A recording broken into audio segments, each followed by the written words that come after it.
có thế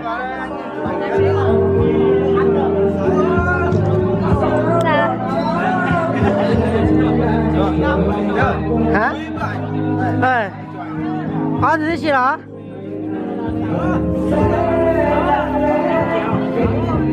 thôi tao đó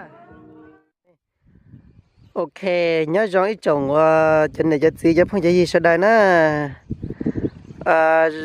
rằng sẽ chụp lại nó nói chị bây giờ tao tôi rồi thì phong gì này nó trong là nhiều bao nhiêu biết tôi còn này trong nè xử lý này bỏ nó chị giờ ít thật chiều rồi có chụp là ô cho phố này nó cho phong gì nè cho phố chụp là nó sao trong tiểu rồi này cho phố cơ tía chị xử lý cái này chị bây tôi phải nói tôi nói bây tôi phải cho kênh tôi bây tôi phải nói tôi nói bây tôi sẽ lúc đại nó tôi nè tôi nói tôi kia bây tôi sao tôi chị bây tôi nói chị chỉ nói bây giờ mua để nó mua thì tôi nói nó cái thằng này của tôi phong gì nè bây tôi plan lại để chỉ cho online để tạo cả chỉ tạo tốt sao bây tôi ít chơi và lúc chơi và tử nó tôi sữa bây giờ chơi xí nó tôi xin nè chỉ bây giờ mua nó tao cho cái nó mua trên rau á giờ mua nó cho và tỷ lút trong rồi nè tỷ ở tuần chơi và ở tuần chơi và điện tiểu cho cái chí nè bé mua tỷ ở tuần chơi chơi bây giờ mua trên rau cho cái nó là cho cái nó nè bé mình đã cho cái nó chơi bây giờ mua nó tạo kia xử lý này bỏ tí cho cái nó đấy mềm tiểu nè tiểu chỉ giấy cho cái và một cho lúa giò hóa chỉ lúa giò khe ron nó nè lúa giò khe ron nó chứ không gì nè ok hóa chỉ xử lý lúa giò tí nè cũng mới sai ít trồng không gì sẽ đại sai thế thì nó nè thì nó chỉ giấy lúa giò thì nó thì lúc giờ nó bây giờ khe tiền nó chỉ nó bém hỏi tiền đâu có được phong gì nó khe tiền nó đó cá đâu là trong đông đâu cao nó bém hỏi tiền đâu nó bém nó trong đó nó bém rồi lại nó trong đó nó nè ok chị bém nó trong đó nó thế ít chả phong gì sẽ đây chị tự nhất đấy là chị tự nhất gì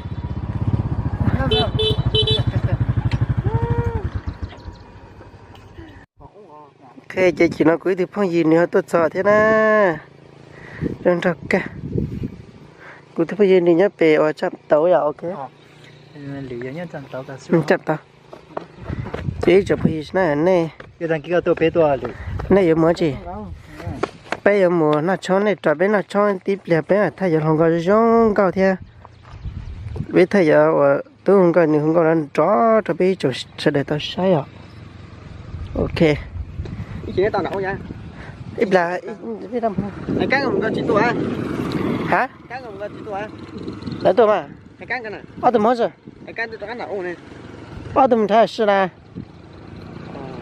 rồi tôi mà chị nói chị mua món tôi chống sập lại nè lại tôi chống cờ đi ạ lại tôi chống liền nè chị thở lên nó xứ bay mùa á chị bé mình sẽ lấy nó trong nó ok bye bye lúc xe có lúc xe mà tông nữa đó nó xe này à lúc xe đó anh nước nói gì nó xe chắc phải tuần đó phải tông nhìn khó chở nó xe nó trong này à ở trong có vật gì chứ cầu tới chỉ nói là hai bên luôn nhá là ta phê mấy lúa gì phá gì cho lại coi của sẽ để nó cá nhân dùng cho giả tận đây sư đây là xin lỗi xin lỗi bây giờ xin lỗi bây là cô xin lỗi thế lên nè các bạn xe thì à nếu là cần chỉ tao phải cho lên nào ôi đồ xe chặt lời liền hả nó tự giờ bỏ bây từ phong như này đồ xe chặt lời liền á À, sẽ chụp lại bây giờ. Ok. Cứ lử. Cảm ơn quá chị cứ. Con này à. Khi à. À, cái. Nó bé lửa nè. Ờ. Giờ thì muốn ba đấy. Giờ ta chỉ là chặt tỏ. À, chặt tỏ nè. Tỏ chặt tới đấy. Ơi, bây giờ anh trò nhắn lại cái gì cho dân coi dân trò nè. Ừ, ta chỉ mà cũng chỉ tao mà từ lâu này giờ thì lên từ xã mà. Hỗ trợ cũng này giờ. Ok. Nó cũng tao mà nó cũng tao. Ý chồng bây giờ nè, tao đã biết cháu phong gì cho nó cờ. Là một cờ hót lì lo xứ, một cờ nào chỉ đó. Từ lâu từ nay với phong gì nhá. từ mùa ta từ lúc chỉ tao mùa à. Từ tao mua đấy à. Từ tao mà mùa. Từ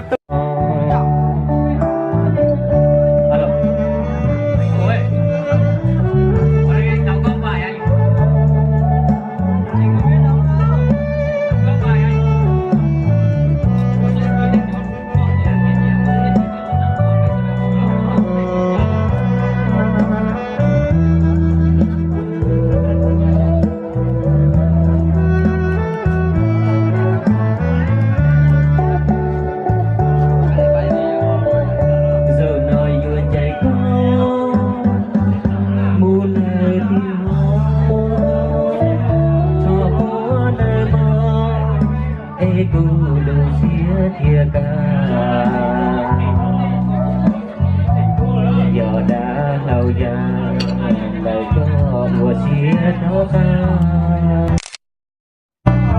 do gió hay tia của đồ cỏ cha do của tao đi lưu xía xa chế cu yếu cho cỏ nó cú già chỉ cho có chia trâu trong tay nó xin cho ta bao đi nó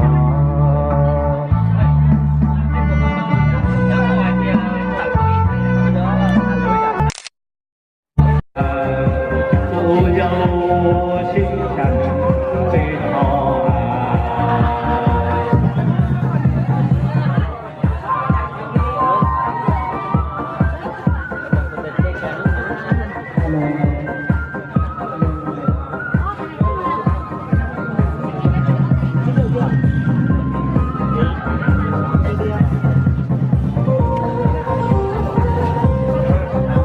Bây giờ con nhậu tích xá con nọ hồi nè, ok.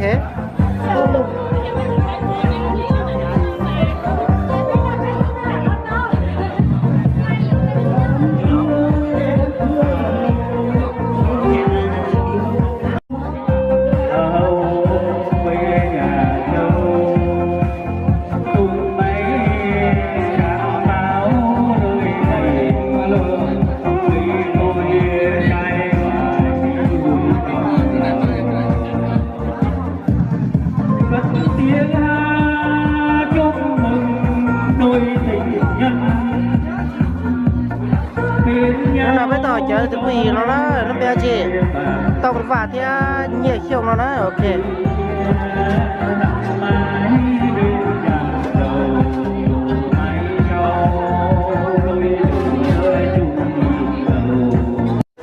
Ok thì nó giờ biết tí lầu nó bây giờ thì cá hơi nè nè nó là nhìn thật của tên trong thia ba có nó bây giờ nào nó bây giờ nào con này Dạ tông nè. câu tông rồi hả? Dạ. Cái gì khó tìm ba? Chỉ nó là nó thôi. Để lúc sau ai khai tiếng lắm. Chỉ nó là tôi kể lẽ sao? Thả lên đấy nè, ok sẽ chụp là. Ai cần em ba? Ít chỉ nào chơi thảm đây ha. nó đeo tinh nè. Tên hả? Câu Nhớ tả hạt chặt rồi. hả cho ba cầu rồi ạ. Ba cầu này, ok. Yên nu ninh cầu on là của tôi nó cho ít gì đó đấy xìa đấy ạ. Xìa má. Xìa của tôi không gì. Xìa là cháu nè. Xìa ý là không gì nó chụp là thổi ở miền Tây nè. Của tôi đó đấy ạ. Em kia là bất thà. Ai? Anh xem nè. Anh cần em bật tí. Wow. Của nó mấy nhẹ của nhá là lỡ nhá. Kia thì nó thôi. Cái thì nó Cái đó nè. cái đó. Cái gì chứ bà? Của sẽ muốn vào. Muốn vào đó. Cái gì đó. Đi lâu á. Ta chỉ quay tái đèn chủ nó bé hậu khóc. có chuyện á. Ồ, chào chị mà cứ nhìn chào shit đàn không?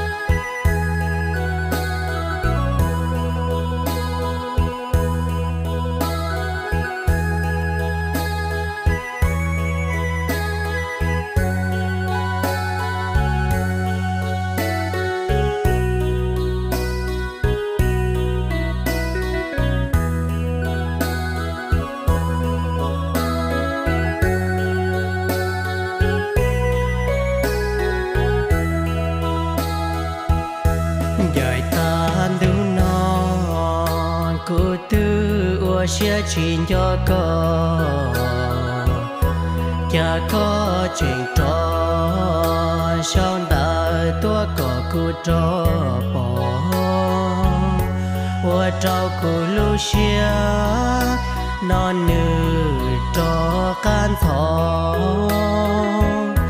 cô xa chỉ thông lý khó ua con nữ cô so dài tan đâu non cô tư ua xia tiệp của thơ cô tư do tư ua có chỉ xa mua lời tu xia bảo tư lo cô sinh chỉ tao thờ vì cô chỉ tao do có gì mua con gà lo cho nụ nọ cô tư cho tao có chia cha có chuyện trò sao đời tua nụ con gì thì rồi giờ lì cười vừa tròn mà có trong gì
cái gì đó thế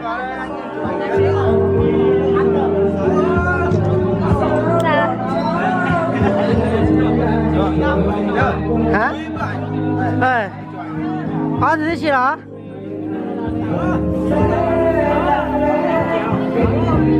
thôi tao nè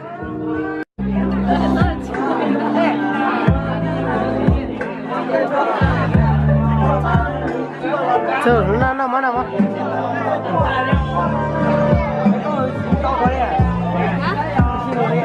đừng có chứ mới ok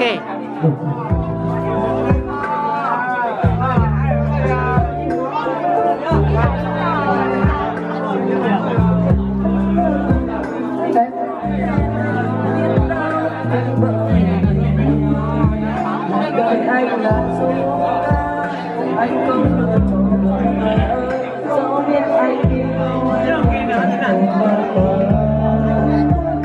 rồi đêm trôi nỗi nhớ dần tràn trong mắt nhưng anh không thể nói tiếng yêu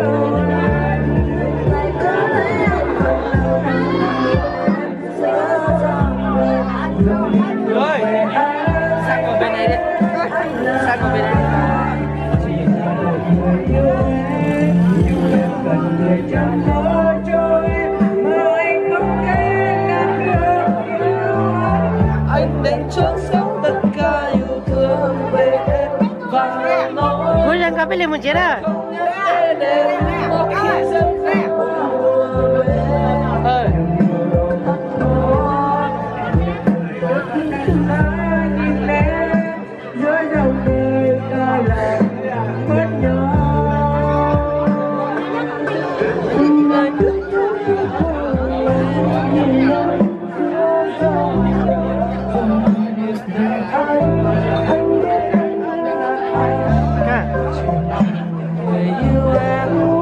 nhưng em cần chẳng lo cho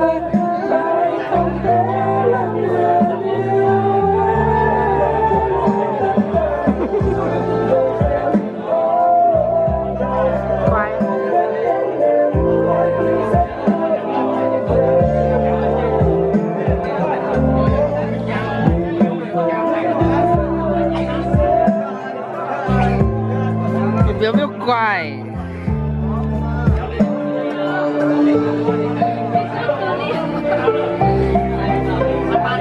nóng không? Nóng không? Nóng ạ. Đúng. nóng nha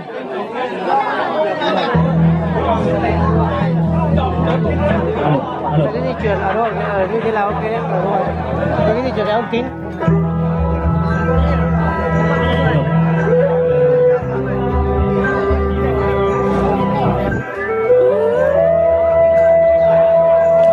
thì tối không về giờ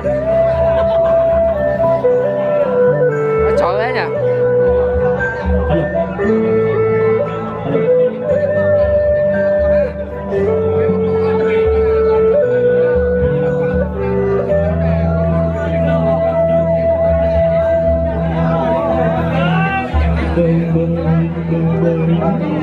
không quan ra phải chuyển em nó là đỡ không chỉ này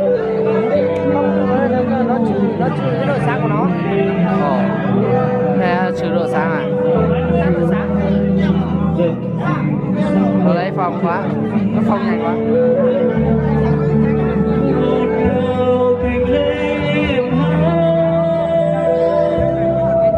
Cộng đâu à?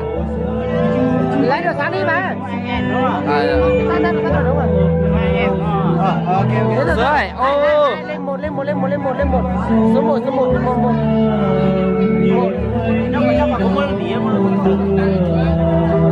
cái này trên nữa cái này đúng rồi trên nữa không, ta lấy lên đây mà. rồi trời xuống trời em gặp ai mà sao vui thế tiếng đằng môi em nói điều gì cho ta ngồi bên nhau đêm nay xa ba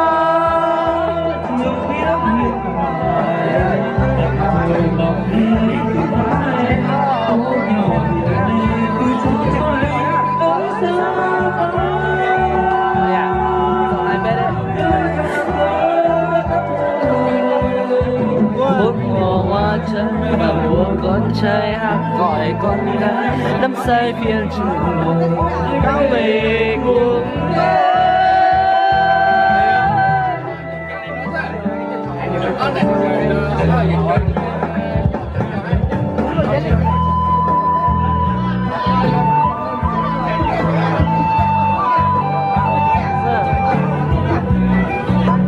Máy nóng ấy. không phải chuyển độ sáng liên tục thôi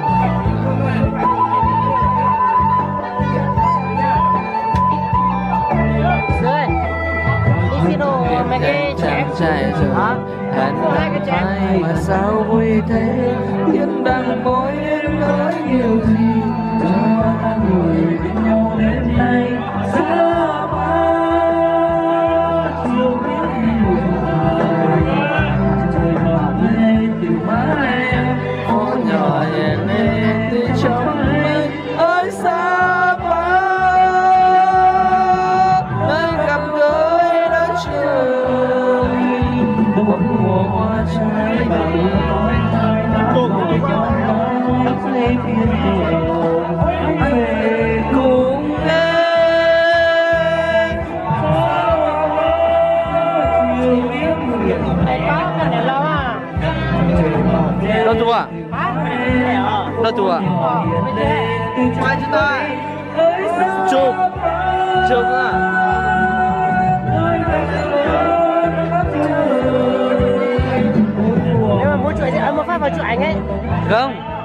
là có chuẩn à. Quay. Tất bảo với chúng ta.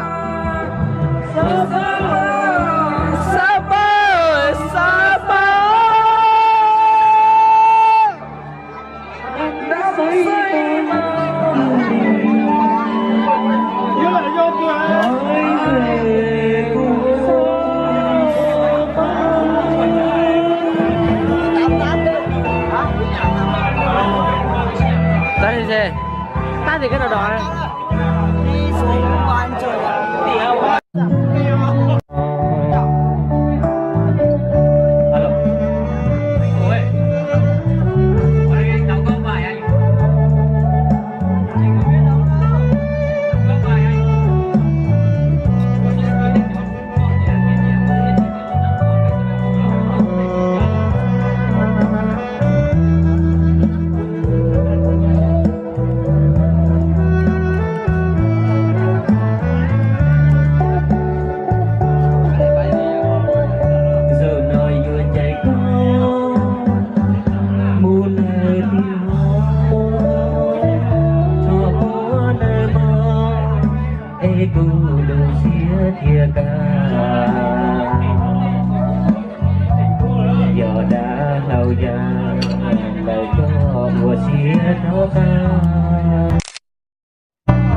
Cho gió hay tia của đồ cỏ trà nhỏ của tao đi lưu xia xa chế khu yếu cho cỏ nó cú già chỉ cho có chia trâu trong tay nó xin cho ta bao đi nó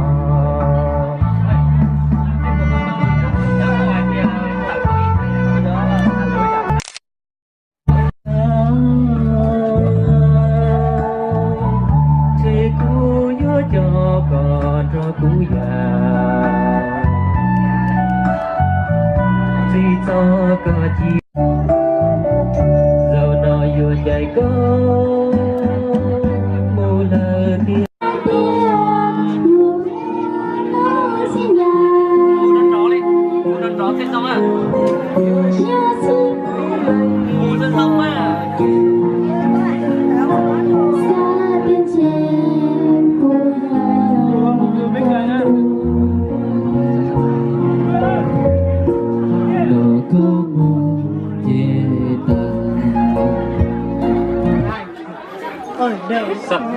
Bây giờ cú à?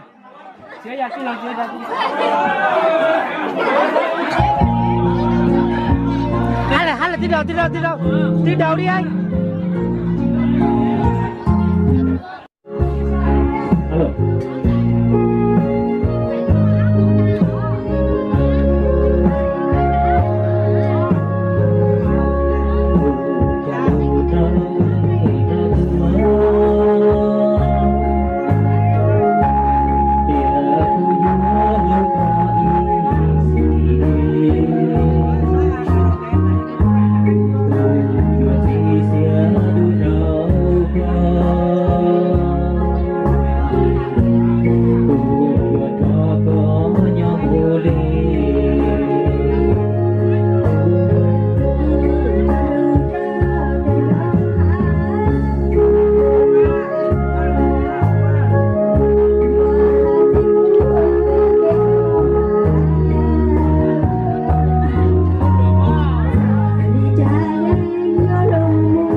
Cho anh mượn mic nhá.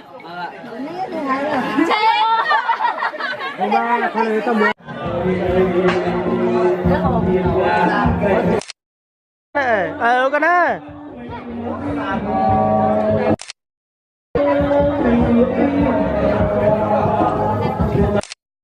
Nè nè, lên lưới nè nè, ok. I O.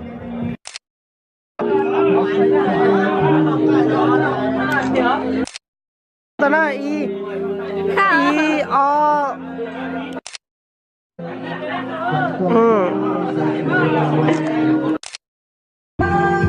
I O nha, I O.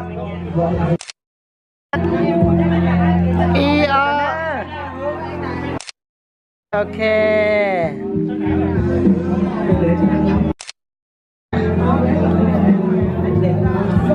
Nhắn rồi.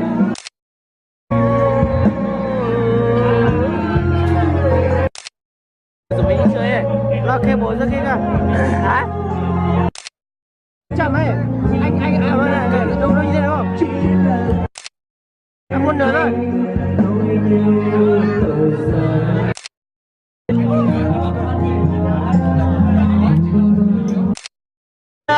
tiếng ai vì không ai có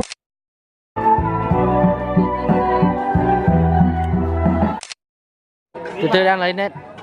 alo alo alo Sẽ bên này, nhìn bên này này. Đây nhìn này.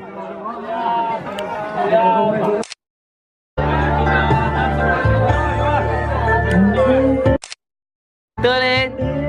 Nhìn này.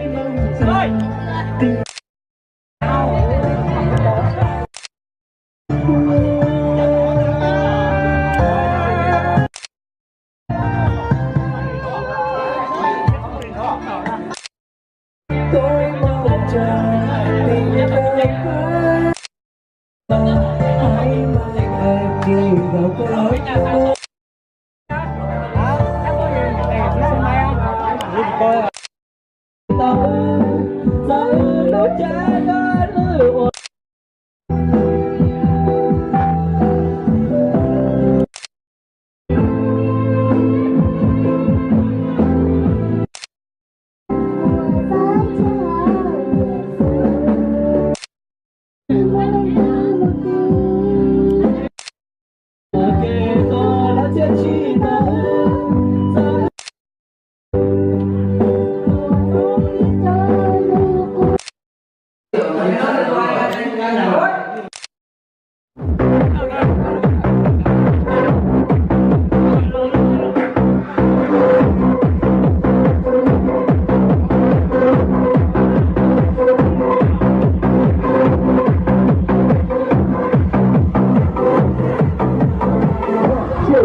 hiện những chốt chủ đề Sao nhỉ? Phải.